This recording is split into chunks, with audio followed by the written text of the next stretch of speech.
पीयूष, क्या कुछ अपडेट है?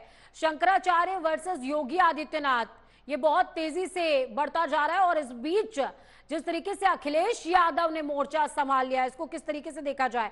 क्या वो बीच में सियासी रोटियां सेक रहे हैं? जी निश्चित ही देखिए, अब सियासत यहाँ पर शुरू हो चुकी है। जिस हम्म। तरह से पॉलिटिकल पार्टियों का एंट्री हुई है, कांग्रेस की एंट्री हुई है, समाजवादी पार्टी की एंट्री हुई है, इसको देखते हुए यह मुद्दा जो है सिर्फ और सिर्फ शंकराचार्य का और प्रशासन का नहीं रह गया है। अब इसमें कहीं ना कहीं राजनीति हावी हो रही है। जिस तरह से राजनीतिक दल अपने अपने बयान दे रहे हैं, अपनी अपनी राजनीतिक रोटियां सेक रहे हैं, ऐसे में एक तरह से शंकराचार्य जी को ही मोहरा बनाया जा रहा है। उनके कंधे पर रखकर ही बंदूक चलाई जा रही है। और शंकराचार्य जी अपने सम्मान को लेकर जिस तरह बैठे हैं, आज बसंत पंचमी के स्नान पे भी उनसे आग्रह किया गया था कि आप स्नान करिए, लेकिन उन्होंने साफ मना कर दिया। उन्होंने कहा कि हम स्नान नहीं करेंगे, क्योंकि यह जो है एक तरह से हमारे सम्मान की बात है। और जिस तरह हमारे सम्मान को ठेस पहुंचती है, जब तक प्रशासन आकर अभी भी हमसे माफी नहीं मांगता और सकुशल बाया प्रोटोकॉल के साथ हमें ले जाकर स्नान नहीं कराता, तब तक ये यहीं पर हम बैठे रहेंगे और ऐसे ही अनशन करते रहेंगे। तो देखिए, अब देखने वाली बात ये होगी कि क्या कितना लंबा चलेगा ये, क्योंकि आज उम्मीद लगाई गई थी कि बसंत पंचमी के स्नान पर एक बार हो सकता है कि शंकराचार्य जी स्नान करें और ये मामला यहाँ समाप्त हो जाए, लेकिन ये मामला अभी समाप्त होता हुआ नहीं दिख रहा है। जिस तरह से शंकराचार्य जी ने साफ मना कर दिया है, उन्होंने कहा है कि हम स्नान नहीं करेंगे, हम ऐसे ही यहाँ बैठे रहेंगे।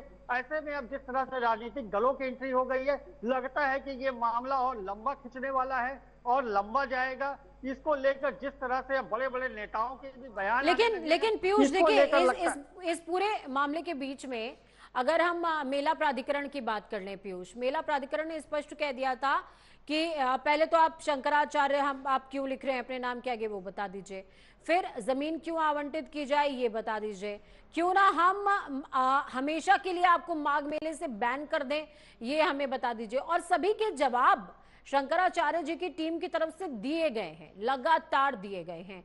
तो क्या सिर्फ ये समझा जाए कि कहीं ना कहीं पूरे मसले में सिर्फ और सिर्फ सियासत है और अखिलेश यादव की एंट्री के बाद शायद योगी आदित्यनाथ को बोलना पड़ा, या फिर कुछ और है मसला जो बिहाइंड द कर्टन है जो शायद नजर नहीं आ रहा है?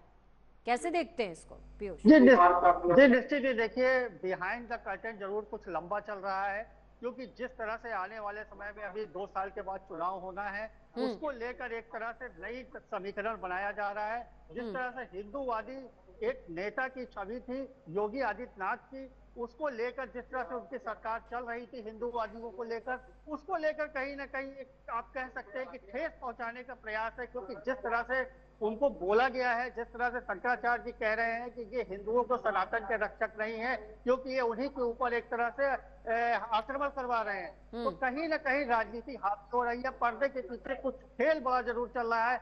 अन्यथा आपको बताएं कि जिस तरह से 50 मीटर पैदल चल के जाना था, तो ऐसा कोई बड़ी बात नहीं थी, उसमें जाया जा सकता था। और अगर नहीं भी गए तो एक बार को प्रशासन को आकर उनको मना लेना चाहिए और मनाकर उनको ले जाकर संगम स्नान करा देना चाहिए, मामले को खत्म कर देना चाहिए। लेकिन न प्रशासन झुकने को तैयार है, न शंकराचार्य जी झुकने को तैयार है। अब ऐसे ही में लड़ाई और लंबी चलती हुई दिखाई दे रही है, क्योंकि आज भी उन्होंने स्नान नहीं किया है। और ऐसे में एक बड़ा मुद्दा आज भी बनने जा रहा है कि जिस तरह से परंपरा टूट रही है कि बसंत पंचमी के दिन भी शंकराचार्य स्नान नहीं कर रहे हैं, ये भी एक परंपरा थी और परंपरा भी आज टूट रही है। जी चलिए, बहुत शुक्रिया पीयूष हमारे साथ जुड़ने के लिए, अहम जानकारी साझा करने के लिए। अब